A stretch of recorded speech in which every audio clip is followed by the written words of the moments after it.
बहुत मजा। किणी के आनथिल पिजुड़ी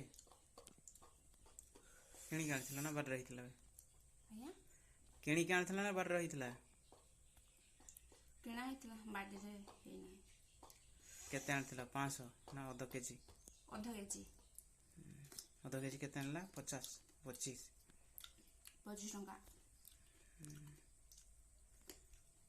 खाइबा को केमती लागुछ मिठा ना खट्टा ना लंका और कंचा लंका और कोन देई खाइलो लूण मिक्स करी लूण कंचा लंका मिक्स करी खाइले यार उपकारिता और फायदा कौन यार फायदा साधारणतः एमती खाइले खाली खाइले एसिड हुए आ एटा मिक्स करके खाइले एसिड जमा हुए भल लगे।